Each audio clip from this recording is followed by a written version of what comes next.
हाँ जी, नमस्कार दोस्तों। कैसे हो आप सब अच्छे होंगे, ईश्वर से कामना करता हूँ। आज अपना जो अध्याय है, अध्याय 2 है, कक्षा 8 के चैप्टर्स की हम लोग बात कर रहे हैं। मैंने आपको बोला था कि मैं पूरी की पूरी एनसीईआरटी आपको कराऊंगा।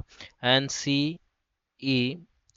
जो है वो आपको मैं करवाने वाला हूँ, 6 से 12 की, वो भी विज्ञान की।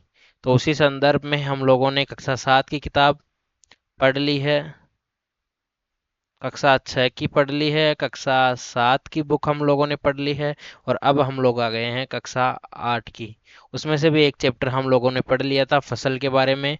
मुझे पता है कि वो चैप्टर थोड़ा सा बोरिंग टाइप था, लेकिन इम्पोर्टेंट था। आज का चैप्टर बहुत ज़्यादा इम्पोर्टेंट है।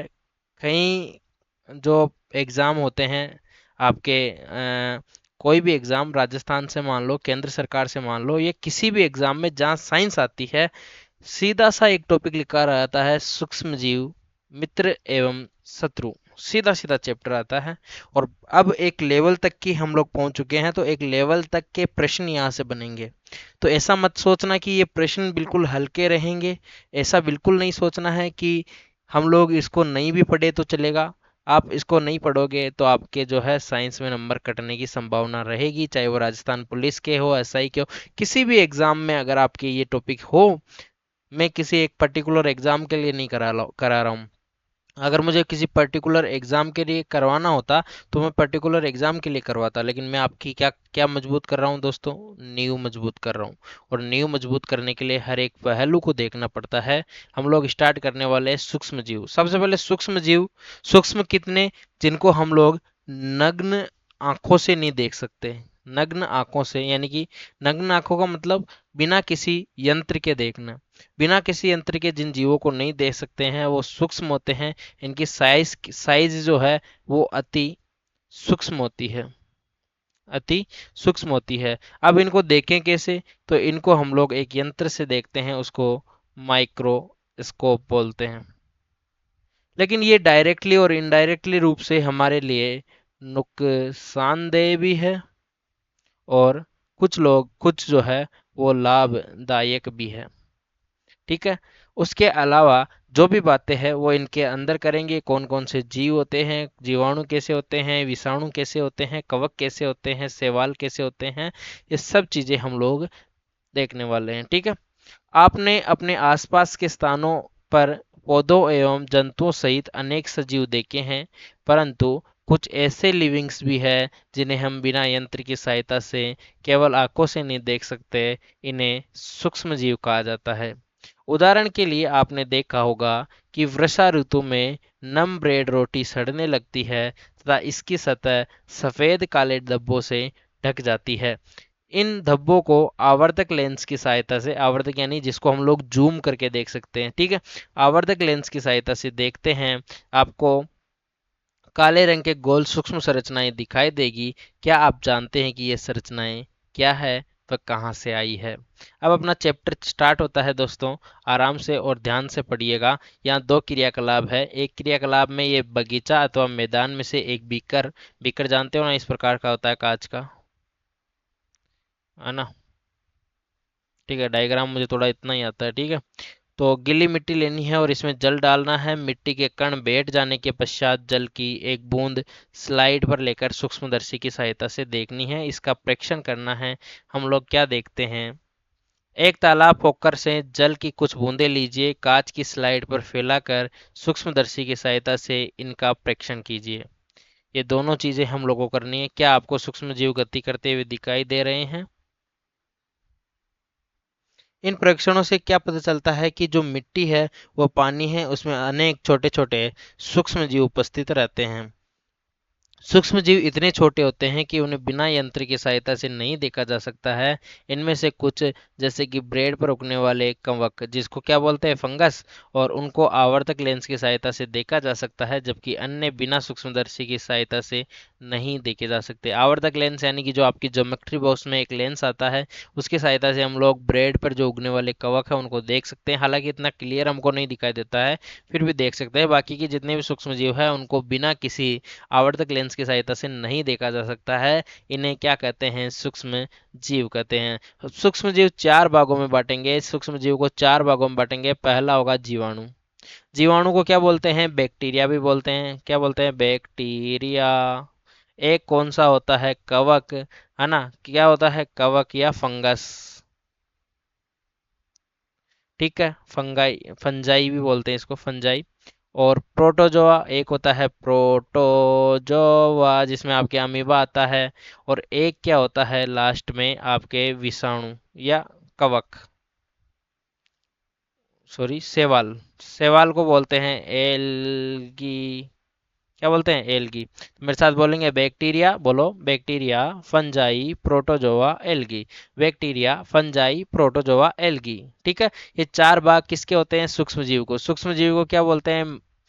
Micro organism. ठीक है, शैवाल, प्रोटोजोआ, कवक के कुछ सामान्य सूक्ष्म जीव, ये यहाँ पे 2.4 और नीचे देखेंगे अभी, है ना? अब आता है विषाणु। विषाणु क्या होता है? विषाणु भी क्या होता है? सूक्ष्म होता है, परंतु वे अन्य सूक्ष्म जीवों से क्या होते हैं? भिन्न होते हैं, क्योंकि ये क्या होते हैं? परपोषी होते हैं। परपोषी किसको बोला मैंने? कि परपोषी जो दूसरों पर अपने भोजन के लिए निर्भर हो। अर्थात जीवाणु पौधे व जंतु कोशिका में गुणन करते हैं।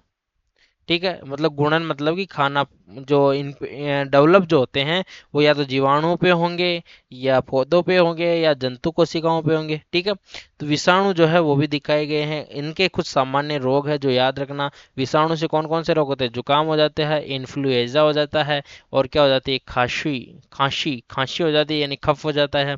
ये सब किसके द्वारा? विषाणु। विषाणु को क्या बोलते हैं? वायरस। क्या बोलते हैं? वायरस। कुछ विशेष रोग जैसे कि पोलियो एवं खसरा भी विषाणु यानी कि वायरस के द्वारा होता है। ठीक है, अतिसार व मलेरिया प्रोटोजोआ के द्वारा होने वाले रोग है। अतिसार जिसमें दस्त लग जाती है, और मलेरिया। ठीक है, मलेरिया ये किसके द्वारा होता है? प्रोटोजोआ के द्वारा। मलेरिया किसके द्वारा होता है? मादा एनाफ्लीज, इसका वाहक है ये। क्या है? वाहक, यानी वेक्टर है। ठीक है, टाइफाइड और क्षय रोग ये किसके द्वारा होता है? बैक्टीरिया के द्वारा। किसके द्वारा? बैक्टीरिया के द्वारा।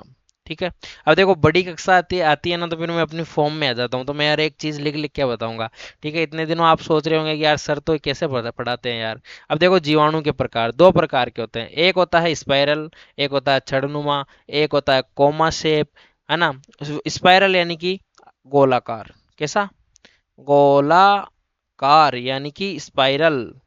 एक होता है छड़नुमा। छड़नुमा कैसा होता है? छड़ के समान। एक होता है कोमा सेप। कैसा होता है? कोमा सेप। ठीक है, ऐसे तीन चार प्रकार के आपके क्या होते हैं? जीवाणु होते हैं। अब इसमें दो ही प्रकार के दिखाए हैं। सेवाल की बात करें तो सेवाल के उदाहरण याद रख लो। क्लेमाइडोमोनास, बोलो क्लेमाइडोमोनास। स्पाइरोगायरा, बोलो बोलो, स्पाइरोगायरा। प्रोटोजोआ में अमीबा होते हैं, पेरामीशियम होते हैं। ठीक है, अमीबा होते हैं, पेरामीशियम होते हैं। इसका आकार कैसा होता है? चप्पल नुमा। चप्पल नुमा। कैसा? चप्पल नुमा। इसका आकार कैसा होता है? इसका कोई आकार नहीं होता है, ये अनियमित आकार का होता है। यहाँ यहाँ इसके क्या होते हैं? कूटपाद होते हैं। क्या होते हैं? कूटपाद। यहाँ क्या आती है इसमें? यहाँ क्या आती है? यहाँ इसके खाद्य धानी आती है। खाद्य धानी आती है भाई। ठीक है, और इसमें क्या आता है? सॉरी, ये खाद्यदानी नहीं है, खाद्यदानी ये है। ये क्या है? न्यूक्लियस या केंद्रक। जब हम लोग कोशिका पढ़ेंगे ना, तो ये चीजें बताऊंगा मैं आपको, तो अभी थोड़ा सा दिमाग में रखो। ठीक है, उसके बाद अगले उदाहरणों पे देखते हैं। ये है राइजोपस। ये आपके राइजोपस है, ब्रेड मोल्ड भी इनको बोलते हैं। क्या बोलते हैं? Bread mould. और ये है पेनिसिलियम, जिसके द्वारा पेनिसिलिन, पेनिसिलिन नाम सुना आपको? पेनिसिलिन का नाम सुना है ना? एंटीबायोटिक है। क्या है? एंटीबायोटिक। एंटीबायोटिक है। और एस्परजिलस ये भी क्या है? एंटीबायोटिक। ठीक है, तो ये चीजें हमको ध्यान रखनी है। अब ये सूक्ष्म जीव रहते कहाँ हैं? विषाणु का चित्र भी देख लो। देखो ये विषाणु है, और ये विषाणु को हम लोग क्या कहते हैं? ये परपोषी होता है। क्या होता है? परपोषी होता है, यानी कि दूसरों पे डिपेंड होता है, और ये डेवलप भी दूसरों पे ही होता है। क्या होता है? डेवलप भी दूसरों पे होता है ना? उसके अलावा विषाणु जो होता है ना, विषाणु ये बहुत ज्यादा क्या होता है? घातक होता है। घातक होता है। और ये क्या करता है, उत्परिवर्तन करता है, उत्परिवर्तन करता है, क्या करता है, उत्परिवर्तन करता है। ठीक है। उसके अलावा इसको जो है, इसको क्या बोलते हैं, जीवाणु भोजी बोलते हैं, जीवाणु भोजी बोलते हैं। इस सेप का होता है ना, जिसको जीवाणु भोजी बोलते हैं। ये जीवाणु का क्या करता है, जीवाणु का ये भक्षण करता है प्यारे मित्रों, क्या करता है, जीवाणु का भक्षण करता है। ठीक है। अब ये सूक्ष्म जीव रहते कहाँ हैं, सूक्ष्म जीव एक कोशिकीय हो सकते हैं। अब जैसे मैंने कोशिका पढ़ाया था, कोशिका बताऊंगा, तो कोशिका में मैंने आपको ये बोला था कि कोशिकाएं दो प्रकार की होती है। एक कोशिका होती है यूनिसेलुलर, एक होती है आपके बहुकोशिक या बहुकोशिकीय। ठीक है। बहुकोशिक या फिर मल्टी सेलुलर। ठीक है। अब सूक्ष्म जीव एक कोशिकीय भी हो सकते हैं और मल्टी सेलुलर भी हो सकते हैं। जैसे कि एक कोशिकीय में जैसे आपके जीवाणु हो गया और कुछ शैवाल हो गए और कुछ प्रोटोजोआ, और बहुकोशिकीय में जैसे शैवाल भी आ जाते हैं, इसमें कवक भी आ जाते हैं। ये बर्फीली शीत से उष्ण स्रोत हर प्रकार की परिस्थिति में जीवित रहे। ये मरुस्थल व दलदल में भी पाए जाते हैं। ये मनुष्य सहित सभी जंतुओं के शरीर के अंदर भी पाए जाते हैं। और कुछ सूक्ष्म जीव दूसरे सजीवों पर आश्रित होते हैं, जबकि कुछ अन्य स्वतंत्र रूप से पाए जाते हैं। अमीबा जैसा सूक्ष्म जीव अकेला रह सकता है, जबकि कवक एवं जीवाणु किसमें होते हैं, कॉलोनियल होते हैं या समूह में पाए जाते हैं। ठीक है। कैसे होते हैं, कॉलोनियल। ठीक है। सूक्ष्म जीव और हम, अगला पॉइंट आता है सूक्ष्म जीव और हम। सूक्ष्म जीव की हमारे जीवन में क्या महत्वपूर्ण भूमिका है। इनमें से कुछ हमारे लिए लाभदायक है, मैंने बताया पहले, और कुछ क्या है, हानिकारक है। तो जीवों में रोग के कारक भी होते हैं ये कुछ। तो अब इनका विस्तार से अध्ययन करते हैं। अब मित्रवत सूक्ष्म जीव कौन कौन से होते हैं। सूक्ष्म जीव विभिन्न कार्यों में उपयोग में लाए जाते हैं, दूध से दही बनने में, ब्रेड बनाने में और केक बनाने में। ठीक है। ब्रेड बनाने में अपने ने पहले पढ़ा था ईस्ट का, इसका ईस्ट का। और मैंने जब आपको अम्ल क्षार पढ़ाया था, तब मैंने ये बोला था भाई दूध जो है, दूध इसमें क्या होता है, लैक्टिक एसिड। और ये एक जीवाणु होता है लेक्टोबेसिलस। कौन सा, लेक्टोबेसिलस। और यही जो जावण होता है जिसको हम लोग जावण, जीवाणु जो होता है, जीवाणु से जावण नाम आया है, यही दूध को जो है वो किसमें परिवर्तित कर देता है, दही में। ठीक है। तो केक बनाने में और इनमें उपयोग किया जाता है। प्राचीन काल में सूक्ष्म जीवों का उपयोग एल्कोहल बनाने में किया जाता था। ठीक है। एल्कोहल बनाने में किया जाता था और किण्वन की क्रिया के द्वारा होता था ये। पर्यावरण को स्वच्छ बनाए रखने के लिए इनका उपयोग किया जाता है। उदाहरण के लिए कार्बनिक अवशिष्ट, सब्जियों के छिलके, जंतु अवशेष, विष्ठा इत्यादि का अपघटन किसके द्वारा होता है, बैक्टीरिया के द्वारा। और हानि रहित पदार्थ बनते हैं। स्मरण कीजिए, जीवाणु का उपयोग औषधि उत्पादन व कृषि में मृदा की उर्वरता के में वृद्धि करने में किया जाता है, जिससे नाइट्रोजन स्थिरीकरण होता है। अब दही व ब्रेड बनाना। दही व ब्रेड कैसे बनाएंगे। दही में अनेक सूक्ष्म जीव पाए जाते हैं, जिसमें क्या पाया जाता है, लैक्टोबैसिलस, मैंने बताया। और ये प्रमुख जीवाणु है जो दूध को जो है दही में क्या करता है, परिवर्तित। वह दूध में क्या है, जनन करता है। क्या करता है, जनन। जनन को क्या बोलते हैं, रिप्रोडक्शन। क्या बोलते हैं, रिप्रोडक्शन। और उसे दही में परिवर्तित करके जो है वो अपन को दे देता है। जीवाणु पनीर, यानी जिसको चीज बोलते, चीज भी बोलते हैं ना, पनीर भी आता है। आचार और अनेक खाद्य पदार्थों के उत्पादन में भी सहायक है। रवा हो गया, रवा यानी कि सूजी। इडली और भटूरे का एक महत्वपूर्ण संगठक क्या है, दही है। भाई दही डालते हैं ना, भटूरे वगैरह बनाते हैं, इडली बनाते हैं, तो उसमें क्या डालते हैं, दही डालते हैं। क्या आप अनुमान लगा सकते हैं कि ऐसा क्यों है कि जीवाणु एवं यीस्ट जो है ये चावल के आटे के किण्वन में सहायक होता है। आपने पिज्जा बनाते हुए किसी को देखा होगा, उसमें या फिर उसकी विधि देखना आप, उसमें जो है आपको चीनी और यीस्ट डालने के लिए आप लोग बोलते हैं, आप लोगों को बोलते हैं, जिससे क्या वो आटा फूल जाता है, एकदम से फूल जाता है। ठीक है। उसको भिगो के और डाल देते हैं। तो इडली और डोसा जो है वो भी किसके द्वारा बनते हैं, सूक्ष्म जीवों के द्वारा। अब एक क्रियाकलाप है, एक बर्तन में क्या आधा किलो आटा लेना है और या फिर मैदा लेना है। थोड़ी सी उसमें क्या डालनी है, चीनी, और गर्म जल मिला देना है। अब गर्म जल यानी हॉट वाटर मिला दिया। अब उसके बाद जो है थोड़ी मात्रा में एक चुटकी जो है ईस्ट का पाउडर लेना है। अब ईस्ट का पाउडर केमिस्ट की दुकान पे मिल जाएगा आपको। और आप जो है 2 घंटे बाद क्या देखेंगे कि जो आपका गुथा हुआ मैदा या आटा है वो फूला हुआ दिखेगा। ऐसा ही पिज्जा में होता है ना। इष्ट जो है तीव्रता से जनन करके श्वसन के दौरान कार्बन डाइऑक्साइड उत्पादित करते हैं। गैस के बुलबुले खमीर वाले मैदे का आयतन बढ़ा देते हैं। यह बेकिंग उद्योग में ईस्ट के उपयोग का आधार है, जिसमें ब्रेड, पेस्ट्री व केक बनाए जाते हैं। सूक्ष्म जीवों का वाणिज्य उपयोग। बड़े स्तर पर एल्कोहल, शराब, एसिटिक एसिड, ठीक है, इसके उत्पादन में सूक्ष्म जीवों का क्या किया जाता है, उपयोग या यूज। और जो जो गेहूं, चावल, फलों के रस में जो है उपस्थित प्राकृतिक शर्करा में ईस्ट द्वारा एल्कोहल व शराब का उत्पादन किया जाता है। ठीक है, यह गंध एल्कोहल की है, जो चीनी के एल्कोहल में परिवर्तित होने के कारण बना देता है। चीनी के एल्कोहल में परिवर्तन की प्रक्रिया क्या कहलाती है, किण्वन। और किण्वन को क्या बोलते हैं, फर्मेंटेशन। ठीक है, लुई पास्चर ने किण्वन की खोज की थी, कब, 1857 में। ठीक है, तो ध्यान रखना ये चीज भी। अब आगे बात करते हैं सूक्ष्म जीवों की औषधीय उपयोग। जब आप बीमार पड़ते हैं तो डॉक्टर आपको पेनिसिलिन का इंजेक्शन लगा देता है अथवा कोई अन्य प्रतिजैविक, प्रतिजैविक यानी एंटीबायोटिक, इसकी क्या दे देता है, गोली दे देता है, या क्या दे देता है, कैप्सूल दे देता है। और इन औषधियों का जो स्रोत है ये क्या है, सूक्ष्म जीव है, सूक्ष्म जीव।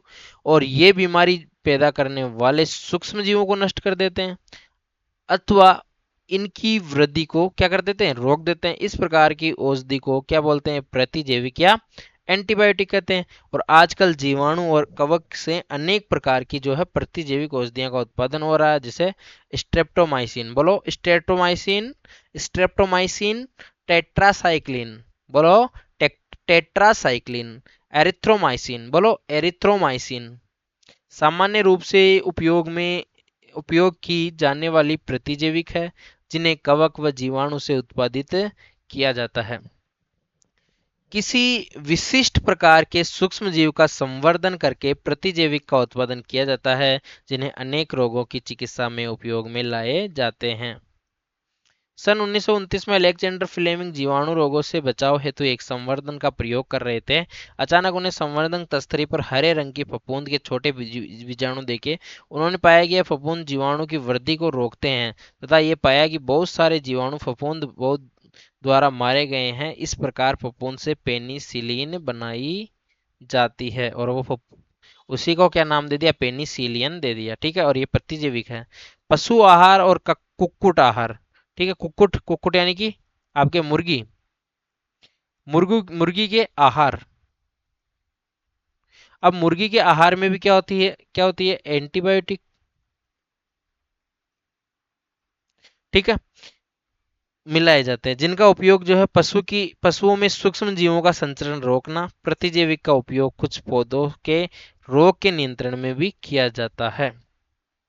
अब प्रतिजैविक मतलब अगर खाना है तो ऐसे ही नहीं खा लेना है, तो प्रतिजैविक जो है वो डॉक्टर की सलाह से लेनी चाहिए। यदि आप प्रतिजैविक उस समय लेंगे जब आपको आवश्यकता नहीं है, तो अगली बार जब आप बीमार पड़ेंगे तो आपको प्रतिजैविक की आवश्यकता होगी तो वह उतनी प्रभावी नहीं होगी। इसके अतिरिक्त अनावश्यक रूप से ली जाने वाली गई प्रतिजैविक शरीर के में उपस्थित उपयोगी जीवाणु भी नष्ट कर देती है। सर्दी, जुकाम, फ्लू में प्रतिजैविक प्रभावशाली नहीं है, क्योंकि यह रोग विषाणु द्वारा होते हैं। जो फ्लू होता है, जैसे कोरोना है, उसमें क्या प्रतिजैविक या एंटीबायोटिक लेंगे तो काम में आएगा क्या, क्योंकि वो जो रोग है वो तो विषाणु द्वारा फैलाया गया है। यानी कि जो आपको पता है कोरोना है, कोरोना जो है, ये कोरोना आपके क्या है, वायरस है। अब ये वायरस है तो क्या एंटीबैक्टीरियल लेने से, एंटी एंटी एनटी हो गया, एंटीबायोटिक अगर मैं दूं तो क्या ये ठीक हो जाएगा, ये ठीक नहीं होगा। क्यों नहीं होगा, क्योंकि ये तो वायरस है, तो इसे एंटीवायरल की कोई ट्रीटमेंट देनी पड़ेगी। क्या देनी पड़ेगी, एंटीवायरल देनी पड़ेगी। और एंटीवायरल हमारे शरीर अब अपने घर में बहुत सारी मिल जाती है। जब रोग कारक सूक्ष्म जीव हमारे शरीर में प्रवेश करते हैं तो उनसे लड़ने के लिए हमारा शरीर प्रतिरक्षी उत्पन्न का प्रतिरक्षा जो है उत्पन्न करता है। शरीर को यह भी स्मरण रहता है कि वही सूक्ष्म जीव अगर हमारे शरीर में पुनः प्रवेश करता है तो उससे किस प्रकार लड़ा जाए। यह अतः यदि मृत अथवा निष्क्रिय सूक्ष्म जीवों को स्वस्थ व्यक्तियों के शरीर में प्रविष्ट कराए जाएं तो शरीर की कोशिकाएं उसी के अनुसार लड़ने के प्रतिरक्षा उत्पन्न करके रोग कारक को नष्ट कर देगी। भाई अपना जो शरीर है उसमें भी ह्यूमिनिटी पाई जाती है। अब ये ह्यूमिनिटी प्रतिरक्षा जो है ये काम कब करती है, देखो जैसे ही बहुत सारे लोगों को एक बार कोरोना हुआ तो वो अपने आप ही क्या हो गए, जैसे कोई बंदा है ए, अब ए बंदे को क्या हुआ, जो वायरस जो है वायरल हो गया या फिर कोरोना हो गया, कोरोना, अब कोरोना हो गया, लेकिन अब की बार जब कोरोना वापस आया तो उस बंदे पर जो इफेक्ट है ये इफेक्ट क्या हो गया, कम हो गया। अब ये कम क्यों होया, क्योंकि जो हमारा शरीर है, हमारी जो बॉडी है, हमारी बॉडी, ये हमारी बॉडी क्या करती है, ये प्रतिरक्षा उत्पन्न करती है। और ये प्रतिरक्षा उत्पन्न करती है तो हमें ये पता चलना चाहिए कि हमारे अगर शरीर प्रतिरक्षा एक बार अगर उस चीज को ऑब्जर्व कर लेता है तो अपने आप ही वो उसको नष्ट करने की कोशिश करता है। तो जब तक ज्यादा आवश्यक नहीं हो जब तक हमें दवाइयां नहीं लेनी चाहिए। यदि प्रतिरक्षी हमारे शरीर में सदा के लिए बनी रहती है तो रोग कारक सूक्ष्म जीव से हमारी सदा के लिए सुरक्षा होती है। इस प्रकार टीका या वैक्सीन कार्य करता है। हैजा, क्षय और चेचक तथा हेपेटाइटिस जैसी अनेक बीमारियों को वैक्सीन द्वारा रोका जा सकता है। और ये वैक्सीन की जो खोज है एडवर्ड जेनर ने की थी। और जेनर ने किसकी खोज की थी, चेचक के टीके की। चेचक के टीके की 1798 में खोज की थी। बहुत बहुत महत्वपूर्ण है प्यारे मित्रों, कितनी बार प्रश्न पूछा गया है चेचक के टीके की खोज किसने की थी। आपके बचपन में आपको अनेक रोगों से सुरक्षा करने के लिए टीके या वैक्सीन दिए होंगे, नहीं तो आपके बच्चों को दिया जाएगा। तो उनसे देख लेना आप लोग क्या आप इन रोगों की सूची तैयार कर सकते हैं। इसके लिए आप अपने माता पिता की सलाह ले सकते हैं। अब हमारे तो माता पिता बेचारे पहले अनपढ़ थे, उनको तो पता ही नहीं कौन कौन से टीके लगाए गए, लेकिन उनको ये पता था कि पोलियो की दवाई मुझे पिलाई गई और आज मैं पोलियो से अगर भारत मुक्त है तो उसका जो सबसे ज़्यादा श्रेय जाता है वो सरकार को जाता है, क्योंकि सरकार ने लगातार ये जो रोगों से लड़ने, अब एक एक बड़ी भयानक बीमारी हमारे चल रही है टीबी। और 80% लोगों को जो है 80% लोगों को क्या चल रही है, टीबी चल रही है। क्या चल रही है, टीबी चल रही है। सभी बच्चों को इन रोगों से सुरक्षा की आवश्यकता है। आवश्यक टीके निकट के अस्पताल में उपलब्ध होते हैं। बच्चे को पोलियो से बचाने के लिए आपने टेलीविजन व समाचार पत्रों में पोलियो के टीकाकरण के विज्ञापन या प्लस पोलियो देखे होंगे। पोलियो ड्रॉप बच्चों को दिया जाने वाला वास्तव में एक टीका या वैक्सीन है, यानी ये भी क्या है, वैक्सीन है, टीका है। और चेचक के विरुद्ध विश्वव्यापी अभियान चलाया गया जिसके परिणाम स्वरूप विश्व के अधिकांश भागों में चेचक का उन्मूलन हो गया। आजकल सूक्ष्म जीवों से टीके का उत्पादन बड़े स्तर पर किया जाता है जिसमें मनुष्य एवं अनेक जंतुओं में अनेक रोगों से बचाया जाता है। मिट्टी की उर्वरता में वृद्धि, कुछ जीवाणु व नीलहरी शैवाल जिसे क्या कहते हैं, बीजीए, है ना, बीजीए ब्लू ग्रीन एल्गी। और ये ब्लू ग्रीन एल्गी को क्या बोलते हैं, साइनोबैक्टीरिया। क्या बोलते हैं, साइनोबैक्टीरिया। अब इस साइनोबैक्टीरिया और आपके जो बैक्टीरिया है ये आपके वायुमंडल, ये नाइट्रोजन का जो क्या करते हैं, स्त्रीकरण करते हैं। और स्त्रीकरण करके आपकी जो मृदा है उनका संवर्धन करते हैं और उसकी उर्वरता उर्वरता यानी उपजाऊपन में क्या कर देते हैं, वृद्धि कर देते हैं। उसकी उर्वरता में इंक्रीजेशन हो जाता है। ठीक है, और इन्हें जो है जनरली क्या बोलते हैं, जैविक नाइट्रोजन स्त्री कारक बोलते हैं। मैंने पहले भी आपको इसके बारे में बताया है। कुछ इस प्रकार के होते हैं नाइट्रोजन स्त्री कारक जिसको साइनो बैक्टीरिया बोलते हैं और एक नीलहरित शैवाल। पर्यावरण का शुद्धिकरण, अपने विद्यालय के माली को देखने के पश्चात पहली और बुझो दूसरे विद्यार्थियों ने घरों बगीचों से पत्तियों एवं फल सब्जियों का कचरा एकत्रित किया और उनके निपटान के लिए गड्ढे में डाला। कुछ समय बाद उनका विघटन होने से ये खाद में परिवर्तित हो गया और मजे ही मजे, है ना, मजे ही मजे हो गए। ठीक है, क्योंकि खाद बेच देंगे, बेच सकते हैं ना खाद को। अब देखो यहाँ पे क्रियाकलाप दे रखा है, दो गमले लेकर प्रत्येक को जो है मिट्टी से आधा भरना है और ए व बी को क्या करना है, चिन्हित करना है। दो गमले में ले लेता हूँ, ये ले लिए, ये ले लिए, ये ले लिए, ठीक है। अब यहाँ मैंने क्या किया, एक को मैंने लिख दिया ए और एक को क्या लिख दिया बी। फिर बताओ, एक गमले में क्या लिया, पौधों का कचरा, इसमें क्या लिया, पौधों का क्या लिया, कचरा। और यहाँ क्या लिया, पॉलीथीन, क्या ली, पॉलीथीन, और पॉलीथीन ले ली।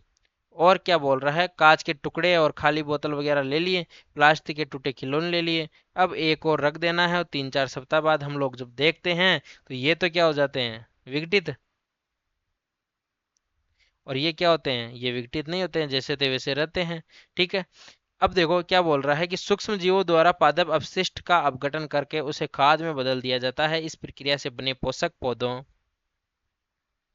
द्वारा पुनः उपयोग किए जाते हैं। क्या आपने ध्यान दिया कि गमला बी जो है उसके पॉलीथीन के टुकड़े, गमला बी जो है उसके पॉलीथीन के टुकड़े,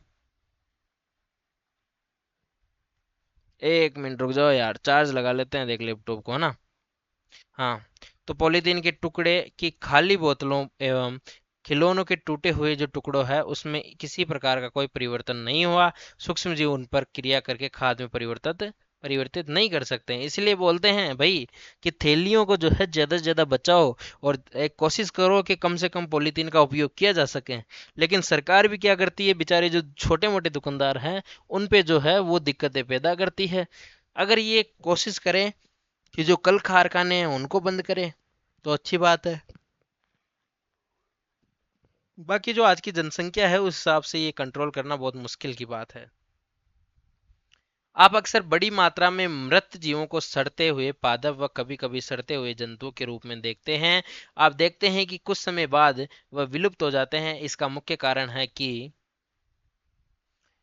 कि सूक्ष्म जीव जो है या मृत जैविक अपशिष्ट है, अवशिष्ट का अपघटन जो है वो कर देते हैं और उन्हें सरल पदार्थों में परिवर्तित कर देते हैं। आपके पेट में भी ऐसा ही होता है। ठीक है। यह पदार्थ अन्य पौधों व जंतुओं द्वारा पुनः अवशोषित कर लिए जाते हैं। इस प्रकार हानिकारक व दुर्गंध युक्त पदार्थों का निम्नीकरण करने के लिए हम सूक्ष्म जीवों का उपयोग पर्यावरण की शुद्धता के लिए कर सकते हैं। अब यहाँ से वेरी वेरी इंपॉर्टेंट टॉपिक आ जाता है पैर में तो। ठीक है, पेन चेंज कर लूँ, चलो ग्रीन कर लेता हूँ आज। सूक्ष्म जीव अनेक प्रकार के, दिख रहा है क्या, नहीं दिख रहा, कौन सा लो बताओ, ब्राउन ले लूँ। कुछ सूक्ष्म जीव मनुष्य, जंतुओं व पौधों में रोग उत्पन्न करते हैं। रोग उत्पन्न करने वाले ऐसे सूक्ष्म जीवों को क्या कहते हैं, रोगाणु कहते हैं, या उसको क्या कहते हैं, रोगजनक कहते हैं, या डिजीज जो है वो फैलाने वाले क्या कहते हैं, बैक्टीरिया या सूक्ष्म जीव या माइक्रो ऑर्गेनिज्म। ठीक है। कुछ सूक्ष्म जीव भोजन, कपड़े एवं चमड़े की वस्तुओं को क्या करते हैं, संदूषित कर देते हैं। आइए क्या करें, उनके हानिकारक गतिविधियों का के विषय में और अध्ययन करते हैं। ठीक है। मनुष्य में रोग कारक व सूक्ष्म जीव, अब कौन कौन से होते हैं। मनुष्य में रोग उत्पन्न करने वाले सूक्ष्म जीव श्वास द्वारा, पेयजल व भोजन द्वारा हमारे शरीर में क्या करते हैं, प्रवेश करते हैं। और संक्रमित व्यक्ति अथवा जंतु के सीधे संपर्क में आने से भी क्या, रोग का संचरण हो जाता है। और सूक्ष्म जीवों द्वारा होने वाले ऐसे रोग जो एक संक्रमित व्यक्ति से स्वस्थ व्यक्ति में वायु, जल, भोजन अथवा कायिक संपर्क द्वारा फैलते हैं, संचरणीय रोग कहलाते हैं। जय श्री राम। मतलब कि जो रोग छींक के द्वारा, हवा के द्वारा, वायु के द्वारा या किसी चीज के द्वारा फैलते हैं एक आदमी से दूसरे आदमी में, उसको संचरणीय यानी संचार होने वाले रोग कहते हैं। अब इसके उदाहरण देख लो, एक तो हैजा हो गया, एक क्या हो गया, सामान्य सर्दी जुकाम, एक हो गया चिकन पॉक्स, और एक हो गया क्षय रोग, या इसको क्या बोलते हैं, टीबी। अब टीबी भी कई प्रकार का होता है, वो कुछ फैलता है कुछ में नहीं फैलता है। जब जुकाम से पीड़ित कोई व्यक्ति छींकता है तो सूक्ष्म जीवों के साथ हजारों रोगकारक वायरस, जो विषाणु है वो भी वायु में आ जाते हैं। अब ऐसा नहीं है कि मैंने यहाँ से छींका और ये लैपटॉप के द्वारा या फिर यूट्यूब के द्वारा आपके शरीर में चला जाएगा, तो क्लास छोड़ के मत भगना तुम लोग, है ना। और अब मैं थोड़ी सी ज्ञान की बात भी आपको बताना चाहता हूँ। देखो, मैं आज जिस स्पीड से बढ़ा रहा हूँ, आप मुझे कमेंट करके बताना। थोड़ा सा मुझे लगता है कि मेरी गति तेज है, लेकिन ये चीज़ें बताने में मुझे बहुत मज़ा आ रहा है। बहुत प्यारी चीज़ें मैं बता रहा हूँ आपको। यदि समय पूरा रहे तो इस वीडियो को अच्छी तरह से 1 से 2 बार देखना। मैं बता रहा हूँ सूक्ष्म जीव वाला चैप्टर आपके दिमाग में घुस जाएगा। यहाँ से दो प्रश्न पक्का हर एक एग्जाम में आते हैं। आप इन प्रश्नों की सहायता से किसी भी एग्जाम को क्वालिफाई करने में, क्योंकि आपको पता है हर एक प्रश्न आपकी जिंदगी में जरूरी होता है। दोस्तों, एक ऐसा व्यक्ति जो कि बिना किसी लालच के आपको पढ़ा रहा है, अपना गला एक एक घंटे के लिए खराब कर रहा है, अगर आप उसको प्यार नहीं करते हो तो आप पे धिक्कार है। मुझे वैसे स्टूडेंट हालांकि नहीं चाहिए जो कि 1 मिनट क्लास देखते हैं और भग जाते हैं। मुझे वैसे स्टूडेंट चाहिए जो वास्तव में मेरे साथ कम्युनिटी बनाएं, और कम्युनिटी बना के हम लोग एक बड़े मार्जिन के साथ आगे बढ़ें। जितने भी मेरे दोस्त हैं वो मेरे साथ जुड़ सकें। हम जल्द ही एक व्हाट्सअप नंबर जारी करेंगे जिसके द्वारा आप लोग हमें किसी प्रकार की शिकायत व सूचना दे सकते हैं, और आप हमें किसी प्रकार के, क्योंकि कमेंट के माध्यम से आप लोग नहीं करते, आपको जोर आता है, ठीक है, कि कमेंट को देख लेगा आपको, लेकिन अगर आपको किसी भी चीज़ की आवश्यकता होती है तो हम एक व्हाट्सएप नंबर जल्दी जारी करेंगे। लेकिन वो जारी करेंगे 5,000 सब्सक्राइबर पे। मैं वे भी बता देता हूँ, अपने दोस्तों के साथ अभी जाके जो है वीडियो को शेयर कर देना। 5,000 सब्सक्राइबर करवाने में मेरी मदद करो। जल्दी से जल्दी हम लोग जो है वो आगे बढ़ना चाहते हैं आप लोगों के साथ। और हाँ, अगर ऑफलाइन आना ना, तो ऑफलाइन के लिए हम लोगों को जो है एक बार अपना मकसद में कामयाब होना पड़ेगा। देखो, जरूरी है कि हम लोग आपके बीच में एक बार आए और आप हमें मौका दें। देखो, हर एक टीचर पढ़ाना चाहता है, चाहे वो यूट्यूब की दुनिया में हो, चाहे वो किसी भी ऑफलाइन क्षेत्र की दुनिया में हो। आप उसे मौका नहीं देते हो। टीचर को मौका देना चाहिए, क्योंकि वो आपके लिए कुछ करना चाहता है। आप किसी फेमस टीचर के पास चले जाओ, उनको कोई फर्क नहीं पड़ता है। उनके पास हजारों की संख्या में स्टूडेंट है, आपको शकल से नहीं जानेंगे। आप मेरे पास 5 बंदे आओगे ना, मैं शकल से भी जानूंगा और हर एक चीज में आपकी मदद करूंगा। आधी रात को आप लोग कॉल करोगे ना, सर ये प्रॉब्लम हो रही है, ठीक है बेटा करता हूँ सॉल्यूशन, तो ये चीज है। अगर मेरी बात अच्छी लगी है तो शेयर करना इस चीज को, ठीक है। तो यह वायरस श्वास के साथ ली जाने वाली वायु के साथ शरीर में प्रवेश कर जाते हैं। आगे बात करते हैं, संचरणीय रोगों का फैलना किस प्रकार रोक सकते हैं। हम छींकते समय अपने मुंह पर नाक या रुमाल रखना चाहिए। अच्छा, ये तो संक्रमित व्यक्ति से पर्याप्त दूरी बनाए रखो, या फिर क्या रखो। आपको कोरोना में क्या मास्क लगवाए थे सबने, क्यों लगवाए थे? क्योंकि वो जो रोग है वो किसी और में ना फैले, ठीक है, या फिर आपके पास नहीं आए, ठीक है। कुछ कीट व जंतु ऐसे भी होते हैं जो रोग कारक सूक्ष्म जीवों के रोग वाहक का कार्य करते हैं, वेक्टर का कार्य करते हैं। क्या वेक्टर, और वेक्टर का मतलब क्या होता है? वाहन। क्या होता है? वाहन। और ये वाहन बन जाते हैं, किसके वाहन बन जाते हैं? किसके वाहन बन जाते हैं? किसी डिजीज के या रोग के। अब किसी रोग के ये क्या बन जाते हैं? वेक्टर। देखो, मैंने वेक्टर ही गलत लिख दिया यहाँ पे, यार वेक्टर, ठीक है। तो ये आपको ध्यान रखना है।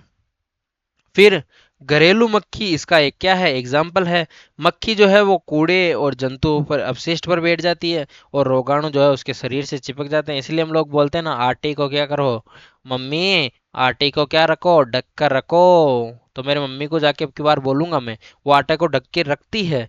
लेकिन कि वास्तव में हमारी किताबों में ये चीज आती है कि इस पे रोगाणु बैठते हैं, ये कोई साइंटिफिक चीज है, ऐसी वैसी चीज नहीं है प्यारे मित्रों। तो आप भी अपनी मम्मी को बोलें कि पानी को छान के पियो, आटे को ढक के रखो, मैदा को ढक के रखो, कचौरी खाओ तो उसमें उस खड्डी को चेक करो कि मक्खी तो गिरी हुई नहीं है ना। तो जब मक्खी बिना ढके भोजन पर बैठती है तो रोगाणु का स्थानांतरण संभव है। जो भी व्यक्ति ऐसा संदूषित भोजन करेगा उसके बीमार पड़ने की संभावना है। अतः यह सलाह दी जाती है कि भोजन को सदा ही ढककर रखा जाए। बिना ढके भोजन को खाने से बचना चाहिए। मादा एनाफ्लीज मच्छर इसका एक अन्य उदाहरण है। मच्छर जो है वो प्लाज्मोडियम, है ना, मच्छर प्लाज्मोडियम जो है उसका क्या है? वाहक है। प्लाज्मोडियम का वाहक है। जो प्लाज्मोडियम क्या है? मलेरिया का परजीवी। और परजीवी कौन सा? और सॉरी, प्लाज्मोडियम जो है आपके एक प्रकार का क्या है? प्रोटोजोआ। प्रोटोजोआ, यहाँ नहीं लिखा, प्रोटोजोआ, ठीक है। ये प्रोटोजोआ जो है ये किस पे, ये एक प्रकार का क्या है? मलेरिया परजीवी है। और ये मादा एनाफ्लीज मच्छर, है ना, मादा एनाफ्लीज मच्छर पर जो है उस पे क्या करता है? ये सरवाइव करता है। मादा एसिड मच्छर डेंगू के वायरस का वाहक है, ठीक है। हम मलेरिया अथवा डेंगू के नियंत्रण किस प्रकार कर सकते हैं? सभी मच्छर जल में उत्पन्न होते हैं। हमें पानी को कहीं भी रुका नहीं रहना देना चाहिए। कूलर, टायरों, फूलदानों आदि में कहीं भी जल को एकत्रित ना होने दें। अतः अपने आसपास के स्थानों को क्या रखें, स्वस्थ रखें और शुष्क रखें। हम मच्छरों को पैदा होने से रोक सकते हैं। ऐसे उपायों की सूची बनाने के प्रयास कीजिए और अपनाकर मलेरिया को फैलने से रोका जा सकते हैं। अब देखो, बहुत इंपॉर्टेंट सारणी आ गई है प्यारे मित्रों, बहुत ज़्यादा महत्वपूर्ण सारणी है। इस सारणी की मैं अलग से शॉर्ट वीडियो पे आपके लिए डालूंगा, लेकिन अभी मेरे कहने से लॉन्ग वीडियो के द्वारा इस चीज़ को समझने की कोशिश करो। बहुत ज़्यादा महत्वपूर्ण है, मैं आपको बता दे रहा हूँ। बात करने वाले हैं यहाँ, देखो क्या लिखे हुए हैं, मानव रोग। मानव रोग यानी ह्यूमन डिजीज। अब ह्यूमन डिजीज कौन कौन सी मेरे भाई, ह्यूमन डिजीज कौन कौन सी, देखो, और उसके क्या रोग कारक या सूक्ष्म जीव, और संचरण कैसे होता है, उसका तरीका और बचाव के उपाय, सब आपको याद होने चाहिए। क्षय रोग या इसको क्या बोलते हैं, टीबी। और ये टीबी किसके द्वारा फैलता है, जीवाणु के द्वारा। फैलता है किसके द्वारा, वायु के द्वारा। किसी की छींक से दूर रहो, किसी किससे, छींक से। ठीक है, ठीक है। खसरा, खसरा, खसरा जो होता है वो वायरस के द्वारा फैलता है, ध्यान रखना। किसके द्वारा, वायरस के, और ये भी वायु के सीधे संपर्क से। चिकन फॉक्स भी किसके द्वारा, वायरस के द्वारा, और ये भी वायु से। पोलियो भी किसके द्वारा, वायरस के द्वारा, और ये भी वायु या जल से। रोगी जो है पूरी तरह से अन्य व्यक्ति से अलग रखेंगे उसको, और रोगी की व्यक्तिगत वस्तुओं को अलग रखेंगे, और उचित समय पर टीकाकरण करेंगे। इसके साथ साथ कोरोना भी इसमें जोड़ लेना, कोविड 19, ठीक है, क्या जोड़ लोगे, कोविड 19। फिर उसके बाद बात करें हेंजा और टाइफाइड, ये दोनों ही जीवाणु के द्वारा फैलते हैं। जल और भोजन के द्वारा। व्यक्तिगत स्वच्छता और अच्छी आदतों को अपनाना चाहिए, और भली भांति पके भोजन को खाना चाहिए, उपला हुआ जल पीना चाहिए, और टीकाकरण कराना चाहिए। फिर आता है हेपेटाइटिस ए, बी नहीं, ए। ये वायरस के द्वारा फैलता है, जल के द्वारा। उबले हुआ पेयजल का प्रयोग करो। और मलेरिया किसके द्वारा, प्रोटोजोआ, मच्छर के द्वारा इसका वाहक है। और मच्छरदानियों का प्रयोग करो, और मच्छर को भगाने के लिए रसायनों का प्रयोग करो। कीटनाशकों का छिड़काव करो, और मच्छर के प्रजनन को रोकने के लिए जल के किसी भी स्थान पर एकत्रित नहीं होने दिया जाए। मनुष्य में होने वाले कुछ सामान्य रोग और उनके फैलने के रोकने के उपाय इसमें ऊपर दिए हुए हैं।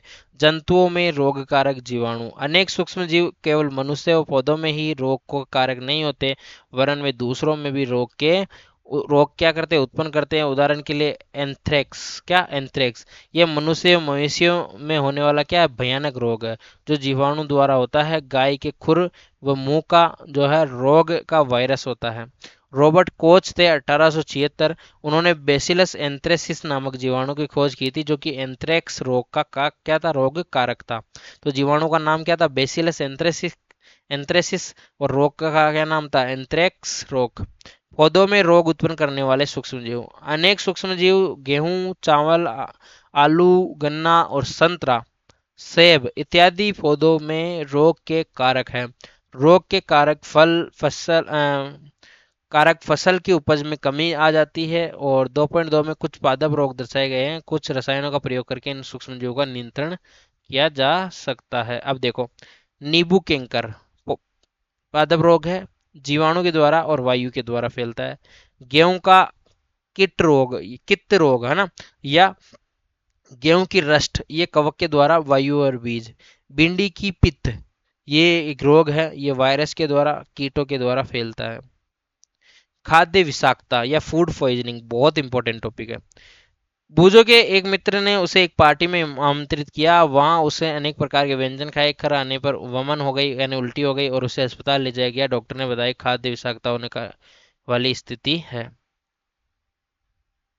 सूक्ष्म जीवों द्वारा संदूषित भोजन करने सूक्ष्म जीवों द्वारा संदूषित भोजन करने से खाद्य विषाक्तता हो सकता है। हमारे भोजन में उत्पन्न होने वाले सूक्ष्म जीव कभी कभी विषैले पदार्थ उत्पन्न करते हैं। ये भोजन को विषाक्त बना देते हैं, जिसके सेवन से व्यक्ति भयंकर रूप से रोगी हो सकता है, अथवा कभी कभी उसकी क्या हो जाती है, मृत्यु भी हो सकती है।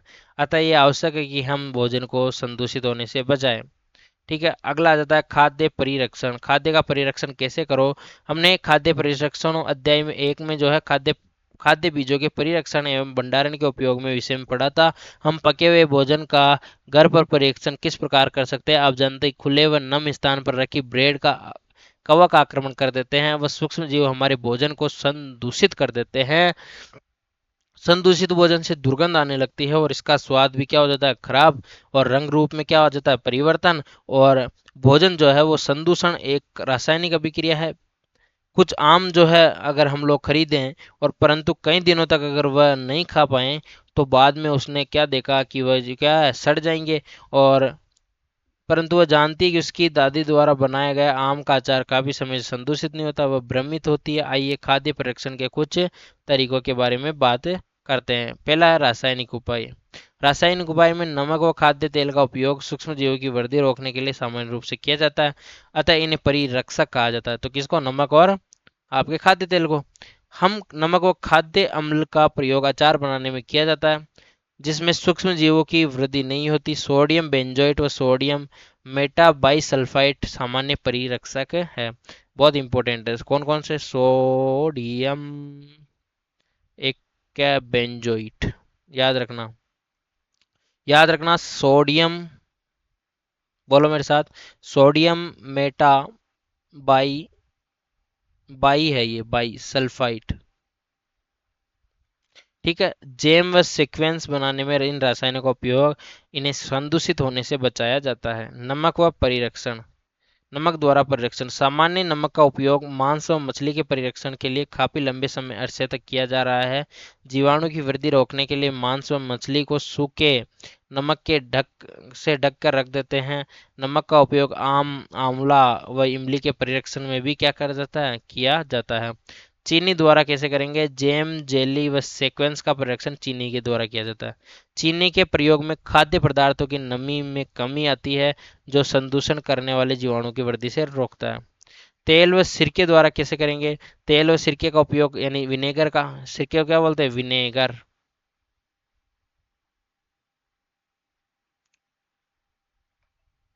पूरा ही मिटा देता हूँ। अब ये विनेगर जो है इसका उपयोग कैसे करेंगे, अचार को संदूषित होने से बचाएंगे क्योंकि इसमें जीवाणु जीवित नहीं रह सकते हैं। सब्जियां, फल व मछली व मांस का परीक्षण इस विधि से किया जाएगा।